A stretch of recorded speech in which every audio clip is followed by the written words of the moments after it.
Hello, Arbitragers. Today we're going into Family Dollar and Dollar Tree to hopefully find a replen. I have my kiddos with me. I won't show them on camera, but this is my favorite replen because they helped me find it. It's a particular brand I was after and selling, and we walked into a store once and I was like, okay, this is what this looks like. Keep an eye out for it. And I didn't see it on the shelf, and they did, and they found it for me. So I've been selling this a lot this last week or so. I'm selling anywhere from like 3 to over 10 units a day, and I'm making over $5 profit per unit. So I'm excited to run into these stores to see if they have any. This item, we found it last year at Family Dollar, but then it was also in my local grocery store. And so they're out of stock at the local grocery store, so we're gonna run into Family Dollar. Okay, I'm done rambling. Let's go to the store. If you're like me and trying to be a parent and do Amazon all at the same time, here are some tips I have found through the years of reselling that have helped when I'm sourcing with my kiddos. Tip number 1, give them something to look forward to. In this case, I picked up a bag of marshmallows while we were sourcing and let them know we could make Rice Krispie treats when we got home. So that gave them something to look forward to the whole time we were shopping. They were excited about getting home to make Rice Krispie treats. Tip number 2, make it a game. Play road trip games with your kids inside the store, like the ABC game, first one to find all the letters of the alphabet wins, or the color game. You have to find something red, then orange, then yellow, all the way through the rainbow.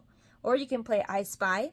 My personal favorite is to show them pictures of the items I'm already sourcing for so that we can see who can find them first. And they really like to do that too. They like to see what I'm trying to find. Tip number 3, keep them entertained. I learned this when I used to go thrifting for eBay. Instead of letting my kids run loose in the toy section of the store, I would stop by the used books and set my kids in the cart with a stack of fun books to look at. I found that this entertained them longer and kept them quiet and close to me while I could focus on sourcing. Also, there seemed to be a lot less of the question of, oh, Mom, can I have that? Even if they did ask, oh, well, can I keep this book? I was a lot happier and okay with buying an extra book to add to my kids' library versus another toy to add to the plethora of toys that seem to clutter the floor, right? Tip number 4, always bring a baby carrier. If you have littles, sometimes the cart can get full while you're sourcing. They can be fussy and frustrated. But whenever I carried my babies close to me, they seemed to be happy and snug, and it kept the cart more open, and my hands were free because I didn't have to hold them since they were in a baby carrier. I could still source and scan things, so always have your baby carrier. Sorry, the AC's on, it's hot out here, I got my baby carrier on. We didn't find the item we were after. We're gonna go to the grocery store real quick to see if they've restocked it. That wasn't a complete loss though, because I did find half of a bundle that I usually pick up from Walmart in the grocery store.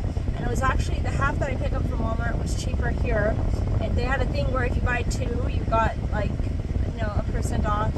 It's normally like $3.80, but if you bought 2 of them, you got them each for $3. I put 3 in my cart. I put 3 in my cart because I was thinking that's how many I need to replenish. I should have put 4 in my cart because 2 of them I got for $3, and then the third one I had to pay the $3.80 for. So anyway, let's head to the grocery store, and hopefully you guys can hear me over the AC. Tip number 5, when you get home and are prepping and packing items, let your kids play with the boxes. While Mom is labeling her boxes, the kids get to color and put stickers on their boxes.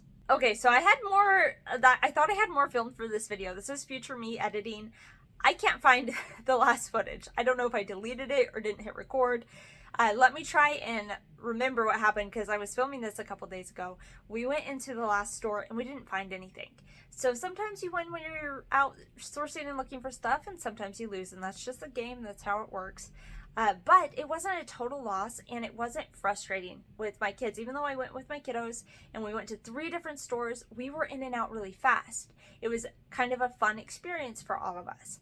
And part of that's because of these tips I shared. The other part is this bonus tip I'm going to share with you guys because it made this sourcing faster, because if I was in the store for 3 hours each store with each of my, with my kiddos, that wouldn't work. It would be miserable. We'd all be frustrated at the end, and if I were to leave empty-handed, it'd be like, what's the point of selling on Amazon, right?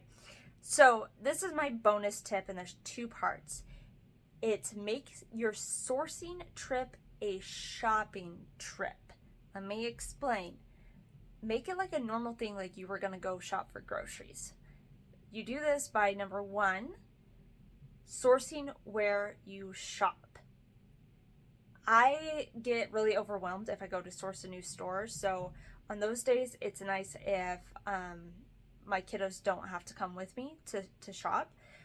So if I'm sourcing with my kids, I make sure it's at a store that I'm familiar with, because that helps me focus better, and I understand where things are at in the store, and I can move a little faster with them. So tip number 1 is source where you shop. And then tip number 2 of part 2 of the bonus tip is make a list beforehand. Really, your sourcing is typically happening on a computer where you can really dive into and read keepagraphs. That's what I like to do. I try and source for an hour here or there while the kids are sleeping, and this allows me to really dive into the keepagraphs and look at data on a computer, and then compile a list so I know what I'm running into the stores and looking for. So when I'm sourcing with my kids, I'm always scanning stuff in stores, but it's not like a 3-hour scanning sourcing trip, because I did a lot of prep work beforehand. Now, if I'm out of time, or to supplement this as well, to supplement my list of things that I'm looking for or keeping an eye out for, I like to utilize Bolo groups, or maybe sometimes leads list. So that's something you could think about adding to your business. If you guys are interested, I do have a Living Arbitrage Bolo group. I will put a link to either the group or the waitlist in the description box below. So those are my tips. Let me know if you have some tips. If you're trying to do this as a side hustle, part-time, I'd love to hear your guys' Amazon tips too, to help all of us source a little faster, a little more efficient, a little better. Thanks for watching. Subscribe to the channel, and I'll catch you in my next video.